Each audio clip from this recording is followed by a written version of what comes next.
Good day, everyone. We are here to discuss the Module 3 CSS property description and font size. First, what is CSS properties? CSS properties are the building blocks of styling in web development. They define how HTML elements are displayed on a web page. Each property controls a specific aspect of an element's appearance, such as its size, color, position, spacing, or font. So CSS properties are the foundation of styling. They control how the elements appear on the screen. And HTML builds the structure while CSS properties control the look. So let's clarify how they work. So each property changes one specific visual detail. Examples of what they control are the size, such as width and height, color for the text and backgrounds, position, where the elements appear, spacing, margin and padding, lastly, font, the text style, and size.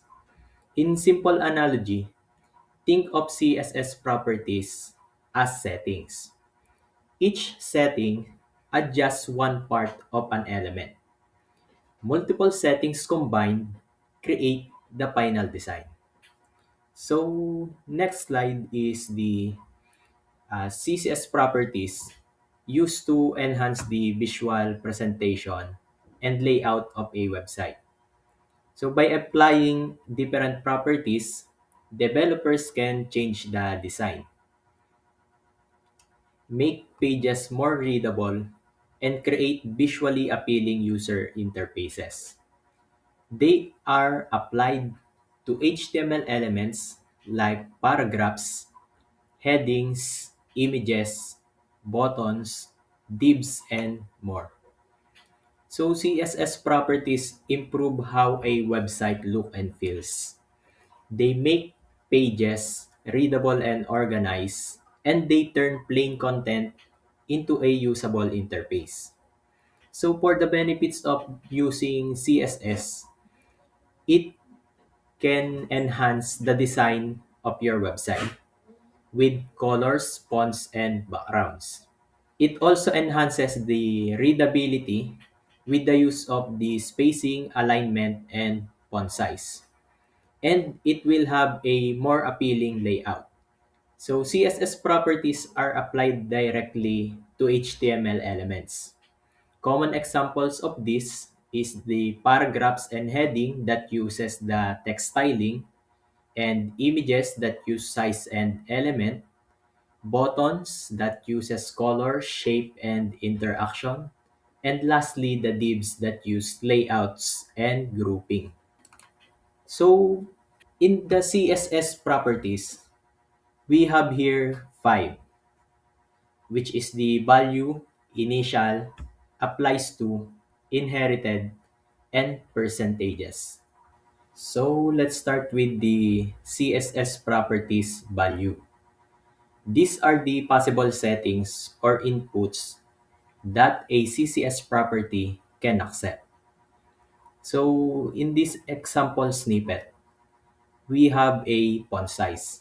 And the possible values we can input are keywords such as small, medium, and large, length units, 16px for example, 1 rem or 2 em, and percentage. So why it matters? If you place a value that is not allowed, the CSS property will not work. Next is the CSS properties initial, the default value of a CSS property before you change it. So let's note here that if you don't set anything, CSS will use the initial value. For display, we have a default, which is inline. For font size, we have medium. And for opacity, we have 1. Next, is CSS properties applies to. Which HTML elements can use this property? Examples are the list style. List style only applies to lists. Border applies to all elements, and vertical align that applies only to inline or inline block or table cell. Why it matters? You may be using the right property on the wrong element. For example snippet, we have here the UL or unordered list that can use the list style, while we try to use the list style to the div.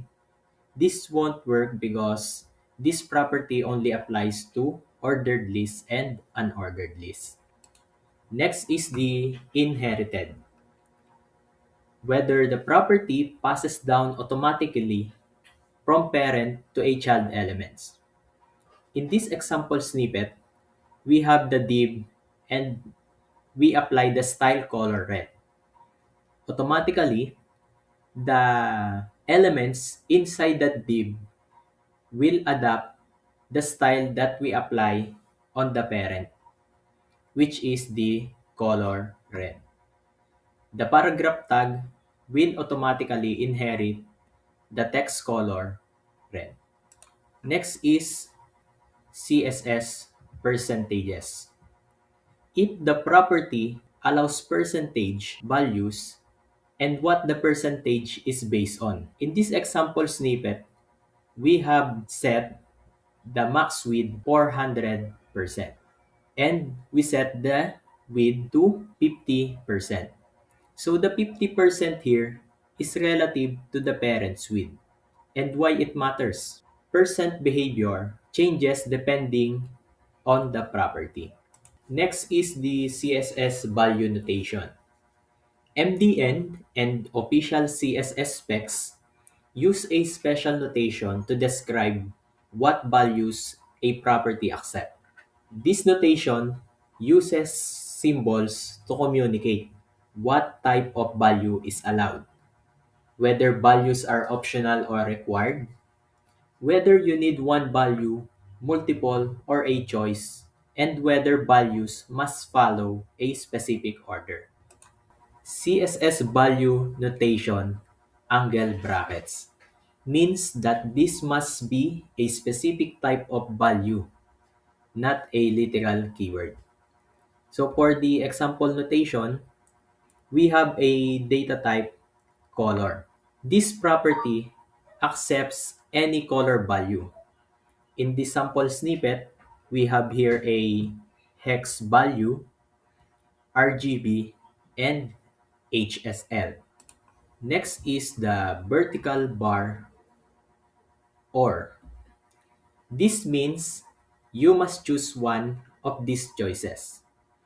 For the example of the notation, we have length or percentage.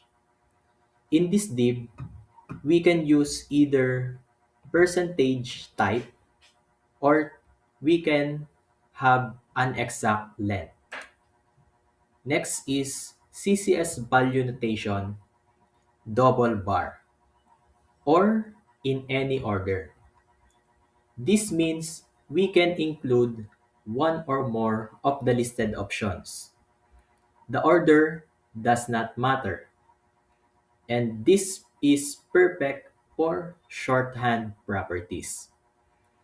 For the example notation, we have here a visible or hidden. You can include any of these values in any order. So for the sample usage, we have here the outline, which have the three different values here. Order doesn't matter, and we can use one value if we want. Next is the double ampersand. This means that all values listed are required and must appear together. In this example notation here, we have the transition.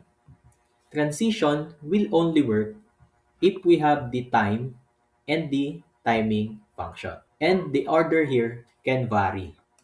Next is CSS value notation, square brackets, or grouping. You must choose one option from the group. In this example snippet, we have created two float element left and right. So the div can only use one of these values. Next is the curly braces or repetition count. This means how many times a value may repeat. In the example here, we have a length 1 to 4 and we apply the following. Padding that can hold one value, padding that holds 2, 3, and 4. Next is the CSS value notation asterisk, meaning this value may appear 0 or unlimited times. So for our snippet here, we have the option here to apply the back shadow. We have a 1 and we can have multiple.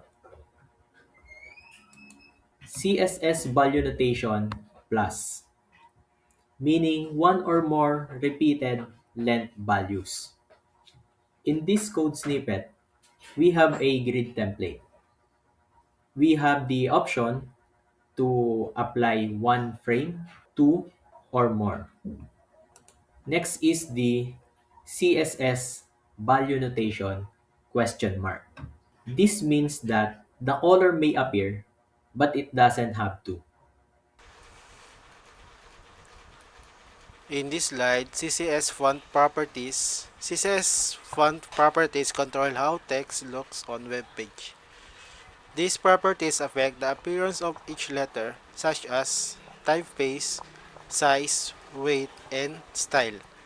In contrast, CSS text properties control the spacing around the text, such as alignment, spacing between letters and words, and decorations like underlines.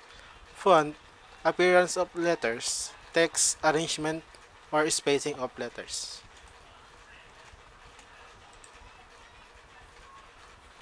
Specifying font family.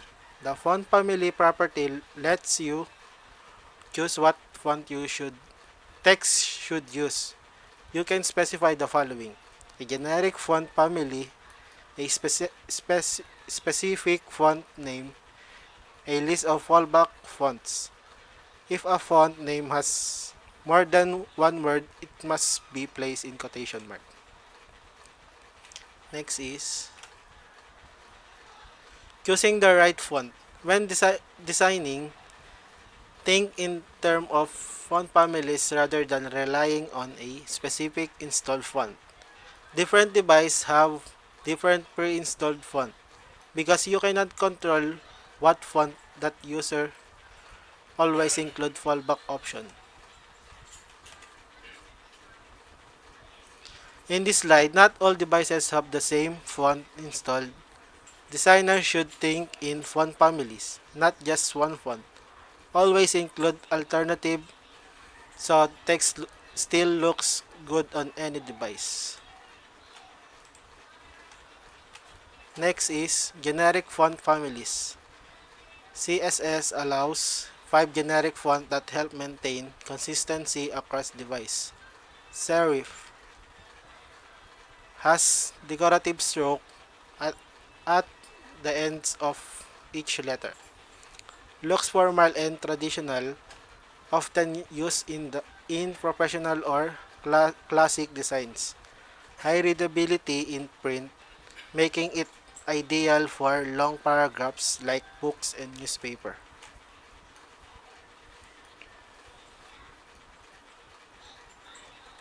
Next is sans serif. No decorative stroke, giving a sleek, contemporary looks, works well for digital content, heading, and UI elements. Fits many website style and scales well on different devices.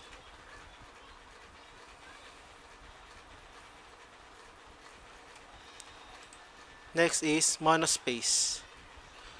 Every character takes up the same horizontal space, making text align neatly in columns. Commonly used in programming tutorial, code editors, and terminal display. Gives a precise, machine-like, or minimal aesthetic for a website.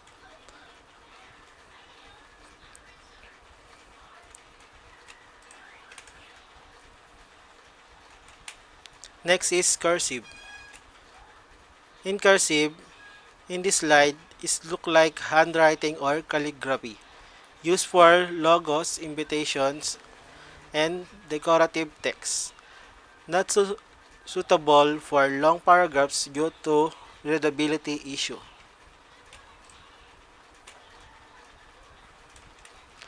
Next is fantasy. In this slide, playful, artistic, and theme used for creative designs, banners, or games.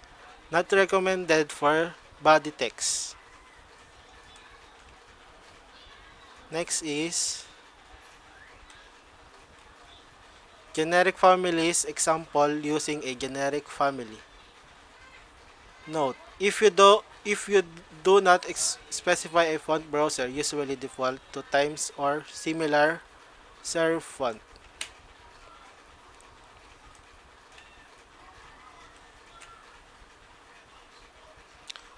Browsers default to Times New Roman or serif. If no font is specified, the browser chooses one automatically. Using generic families ensure consistency. On specific font families, the font family property lets you declare a specific font family. Today, specific system fonts like Futura, Garamond, and Lucida Console are still used, but modern websites prepare web fonts to ensure consistent appearances across devices. Basically, specific font families just let the coder to use specific fonts. And these examples, Futura, Garamond, Lucida Console, are the system fonts which is on the system o nandun na sa PC nung pinagko-codean o nandun na sa system. Pero ngayon, yung mga modern websites prepare web fonts. And pag-uusapan natin mamaya ang web fonts. Modern web designs rarely depends on system installed fonts. Katulad ng sinabi ko kanina, rarely na lang na nagde-depend yung mga modern web designs sa mga system installed fonts, which is yung kanina yung Garamond, Futura. Most websites now load web fonts for consistent professional typography. Popular modern web fonts. Ito yung mga popular na mga web fonts.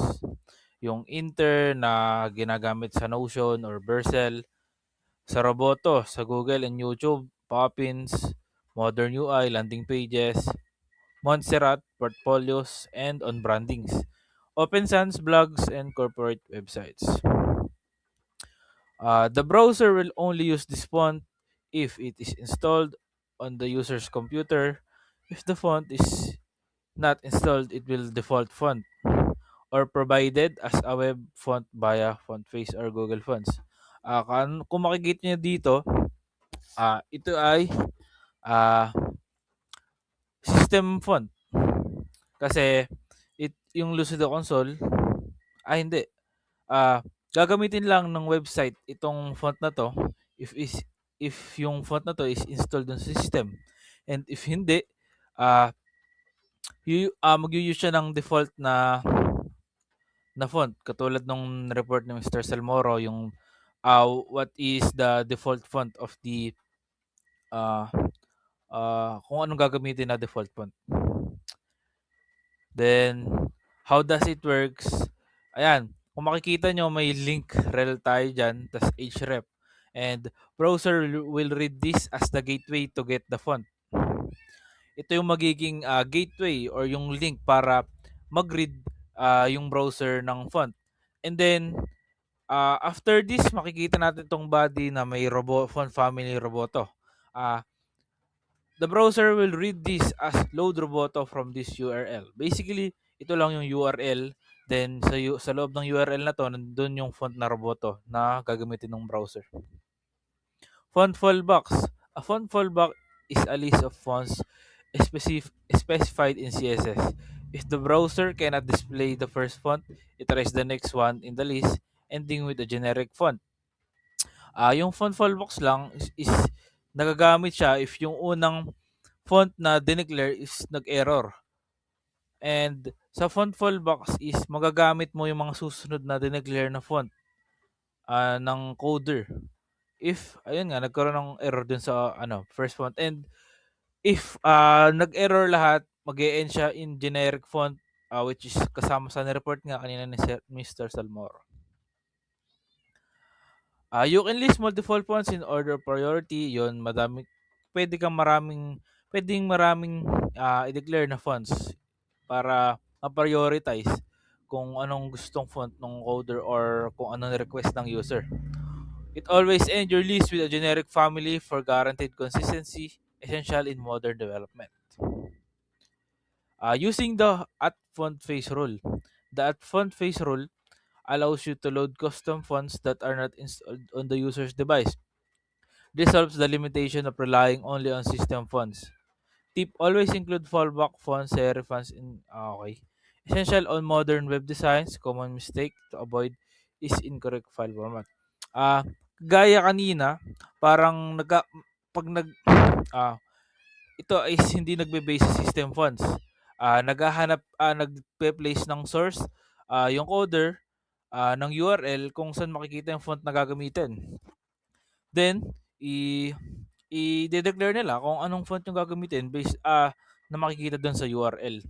And ang tip daw is mag-include daw ng fallback na serif sans serif para pag nag-fail yung font face rule, yun yung gagamitin.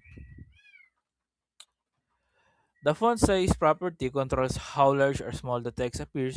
You can use relative units, rem, and percent. On the term itself, font size, basically the sizes of the fonts na gagamitin. And ito mga absolute keywords ng font sizes. XX small, X small, small, medium, large, X large, XX large. Browser scales this with approximately 1.2 between sizes. Ibig sabihin, between the sizes, mayroong 1.2 na agwat na size. And how it works, ito lang, ganito lang kadali yun. Magde-declare ka lang ng class, tapos ilalagay mo lang yung class name, tapos ito yung class name, tapos pag dineclare mo yung class name sa CSS, tapos ito, maglalagay ka lang ng font size XX small, font size X small, ganun lang.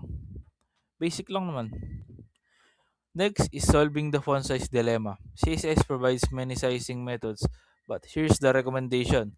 Best choice is relative units, yung kagaya kanina, yung mrem and percent. Scale is based on user settings, more accessible, adapts to different screen sizes, ideal for both fonts and spacing. Ayun, nasabi na yung mga mahalaga. Itong mrem and percent is nag-adapts to different sizes, ideal for both fonts and spacing, and accessible tas scalable. Specifying font style. The font style property allows normal, italic, oblique. The difference between this is italic uses a specially drawn typeface and oblique is just the normal font slanted. Browser of 10 treat both the same. Let's start with font variant. This property is primarily used to create small caps.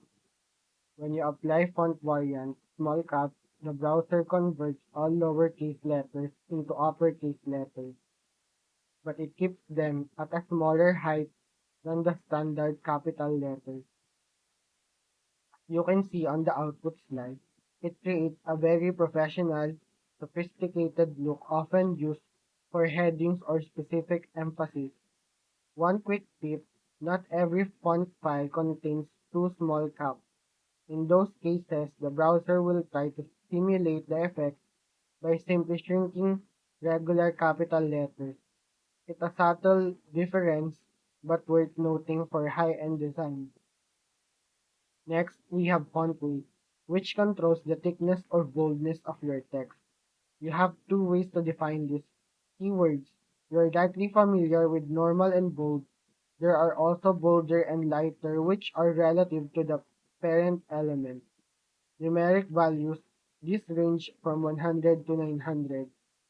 For most web fonts, 400 represent normal and 700 represent bold.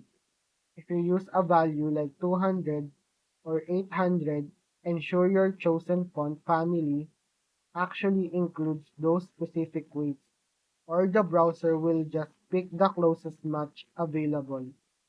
Now, writing out font size, font family, font weight, and line height every single time can make your CSS file very long.